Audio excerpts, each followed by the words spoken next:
nice meeting you. Welcome back. Hope you are all doing good and taking care during the tough COVID times. Let's follow all the guidelines, stay safe and win COVID soon. Come on, let's get into the video. And this video is more about the mechanical load measurements on wind turbines. And just to recap, we first started our video on wind turbine aerodynamics, and then we moved on to aeroelastic simulation. Then we covered about various type of measurements that are being conducted on wind turbines. And then the previous video was more about power curve measurements, a deep dive into power curve measurements, starting from the guidelines, the standard used to do power curve measurements, and then the purpose of measurement, instrumentation, analysis techniques, and then the final reporting of it. So that was a video on power curve measurements, and this video is about mechanical load measurements. And here I have divided into two parts. One is this one is the part 1, and here we will cover about half of the subject, and then the second half we will cover in the part 2 of the load measurement video. And come on, let's get into the skeleton of the session. And as usual, it starts with the purpose, and then the instrumentation technique, and then the measurement load cases or the measurement process. And here I have forgotten to write the standard. The standard used is IEC 61400-13. You remember the number 13. IEC 61400-12-1. 12 is for power curve measurements and 13 is for load measurements. And so until 2015, this standard it remained as a technical guideline, but in 2015 this was converted as a standard itself. So that's about the standard. And the purpose is as usual, it has two purposes. One is the know-how, and the second one is the aeroelastic model validation. So know-how, as usual, I used to explain like any designer or a OEM. So after making the first prototype, he will be more interested to know what is the physical loading that happens on the components, especially on the blades, rotor shaft, on various components like tower, etc. So therefore, in order to know how the mechanical loading happens for the given wind condition, one needs to do a measurement like this. And the second one is the aeroelastic model validation, which is more a part of the certification process of the type certification. So the model used in the design process. So like we discussed during our aeroelastic simulation video, we discussed that the various DLCs are simulated. So for various wind conditions, for various turbine scenarios, the simulations are performed using the aeroelastic model, which is the numerical model, 3D numerical model of the whole wind turbine. And that model, so what is the sanctity of that model? Is that verified? Yes, that is being done by doing a physical mechanical load measurement campaign like this. So you need to measure all the parameters starting from blade to tower bottom. You need to measure the mechanical bending and forces at various locations, and that needs to be correlated against the results that you got from the aeroelastic code. Therefore you know what is the model, and then what is the reality, how it performs, and then what needs to be fine-tuned or calibrated. So this is called the aeroelastic model calibration or model validation, and this is mandatory in order to do a successful completion of a type certification. And that's the second purpose, so which is also the main purpose. And the next one is about the instruments used. As usual, there needs to be a meteorological mast. So in front of the test turbine, you need to have a meteorological mast, and the distance between these two is governed by the IEC 12-1 standard, which is the power curve measurement standard, and same is also referred by the IEC 13 standard. So wherein you need to put a meteorological mast at the respective distance, and then on the met mast you need to measure all the met parameters: the wind speed, wind direction, temperature, humidity, pressure, and rain. And then you also need to measure various operational parameters. So what are those operational parameters? It starts with the blade pitch angle, and then the blade RPM, rotational speed, and then yaw angle, which is the direction of the nacelle direction. And then you also need to know the status signal. So the status signal is about the operational status. So whether the turbine is producing power, or is it in standstill mode, or park mode, or idling mode. So that needs to be known, so that you also correlate the loads according to the turbine condition. And one thing I forgot here, which is also the position of the blades. So the position of the blades the 360-degree position of the blades also needs to be measured and monitored, so that you can correlate the loading of the blades and the rotor shaft according to the position of it. So that's also very important. And then comes the final, the important ones, the mechanical parameters. So here you measure the bending moments. Only in case of the lattice tower you will be measuring forces, but otherwise in a tubular tower like this, in a steel tubular or a concrete tubular, you always measure the bending moments. So starting from the blade root, you measure two moments. One is the edgewise bending moment, the other is a flapwise bending moment. And on the rotor you also measure three moments. One is the tilt moment, and the other is yaw moment, and the other is the shaft torsion.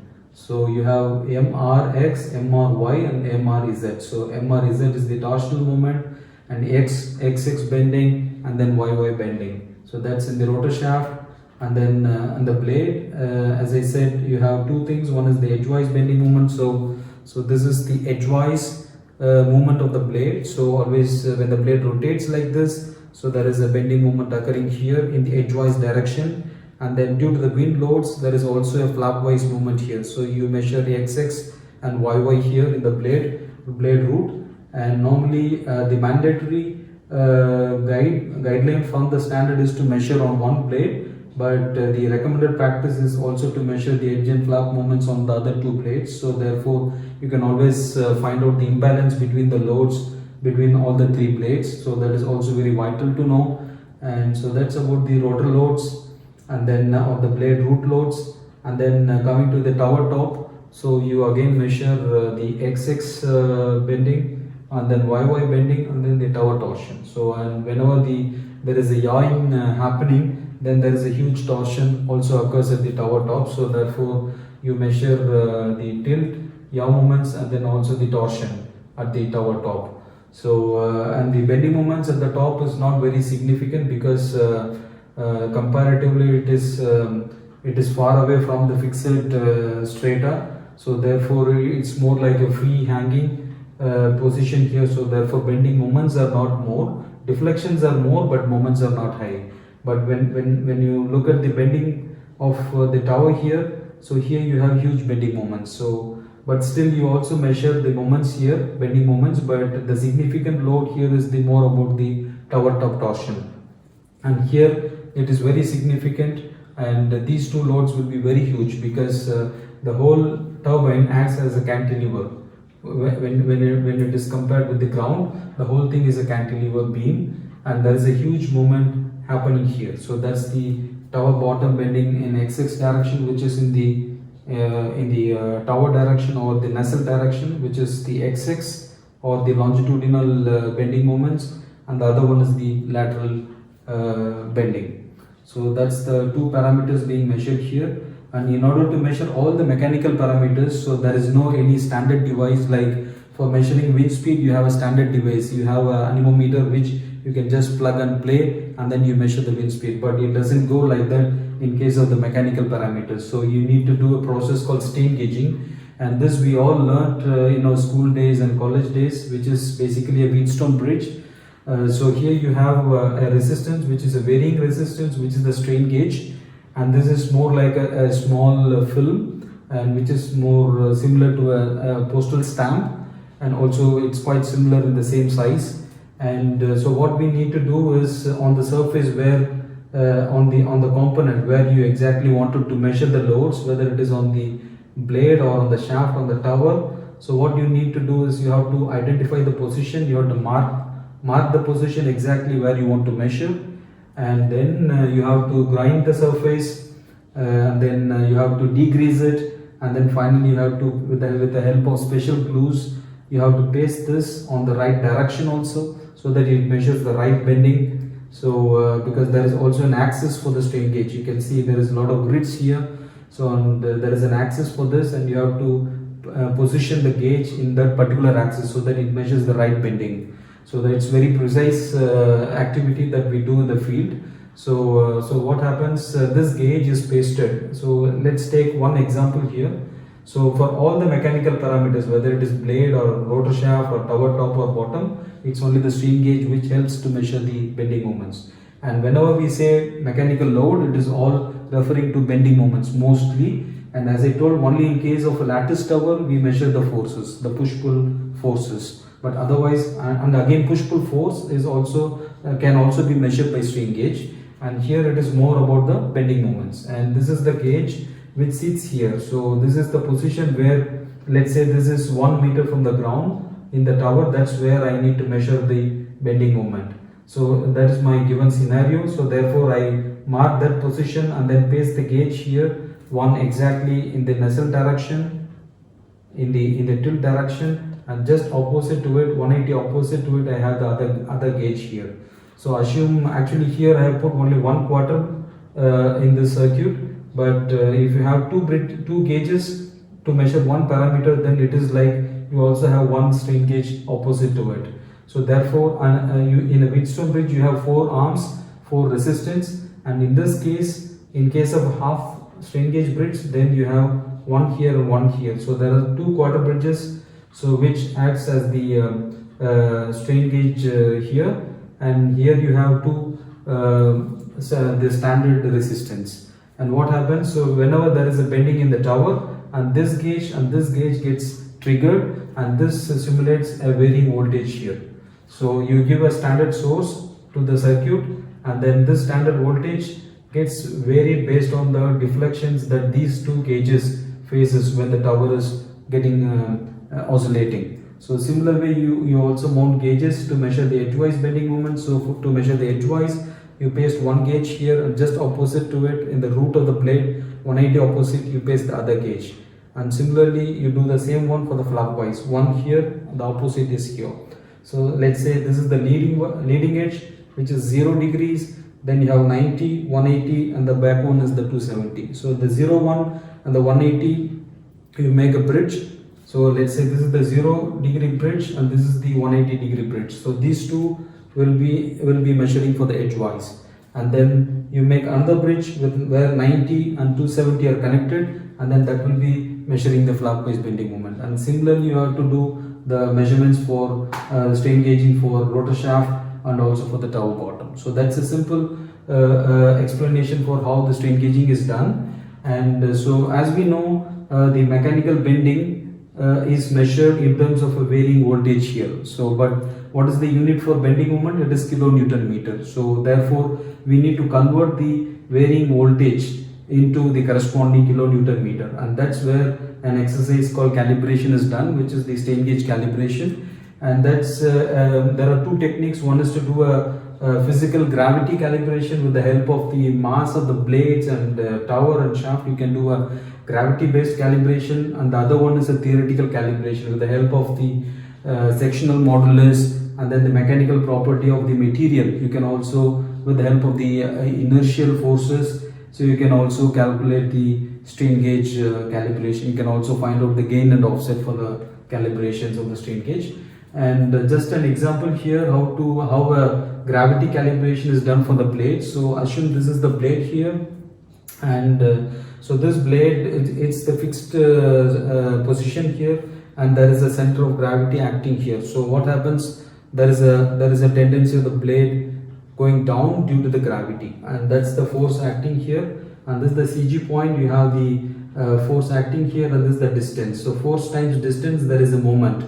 And so when the blade is like this and these gauges measure a voltage, you know what is the voltage coming here. Let's say it's about 2 millivolts coming here when the blade is like this, and for 2 millivolts you know what is the gravity, you know the mass of the blade, you know what is the CG point, and you know therefore where you place the gauge, that is also known to you. Then you know what is D. So therefore you know easily what is the kilonewton meter, and therefore if 2 millivolts corresponds to so kilonewton meter, and what is the gain of it. So therefore you know 1 voltage corresponds to X value of kilonewton meter, and that conversion is applied to all the conditions of the strain gauge measurement. So similarly there is a technique to measure the tower bottom for moments, and the tower top moments, and also the rotor shaft. So that's about the calibration. Yeah, so this is a very important aspect to be done for all the strain gauges in the process of mechanical load measurements. And this is about MLCs. So MLCs are nothing but what are the measurements that we need to do during this process. So it is about measuring the loads during a normal power production mode, which is a continuous measurement. You have to allow the turbine to operate for, let's say, 1 month, 2 months, wherein you capture all the winds from the cut-in wind speed to the cut-out wind speed. So you capture all the behavior of the turbine for all the wind conditions, for all the turbulence levels. So that's about the power production mode, where you measure all the data in a continuous mode. And then you also do some transient events, like you stop the turbine, you just do a normal stop, you just do an emergency stop, and then try to capture the behavior. So these are power production loading with occurrence of fault. So you trigger the event and then see how the turbine behaves during this transient event. So that's about the various measurement load cases, so which you need to see how the turbine behaves.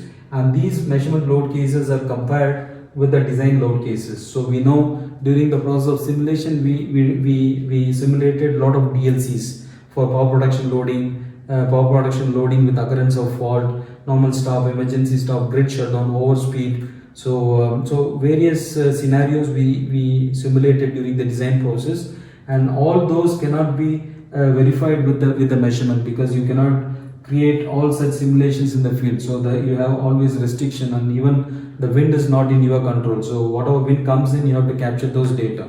So therefore you have a lot of limitations in the field when doing a physical mechanical load measurement. So whereas in simulation you can do hundreds of simulations, hundreds of impossible things you can simulate it. But when it comes to model validation, at least the possible things you need to measure and then validate, wherein your design model is validated. So that's where we have certain limited number of load cases to be measured in the field. That's called as the measurement load cases. So normally the measurement load cases are, as I told, it is for normal power production mode, and then power production with occurrence of fault, and then the transient events, the normal stop, emergency stop, standstill, park condition, and then the idling. So these are the limited load cases which you can do measurement and then check. And these MLCs are verified with the DLCs in order to validate the model. So that's about the measurement load cases. And then in the next video we will discuss about how long should the measurement take place, what is the data validation process, and then is there any data filtering process involved in it, and then what type of analysis are performed, and then how the reporting takes place. So that will be the second part of the load measurement video. And then thank you for watching, and stay tuned. We'll catch up in the next video. Bye bye. Cool.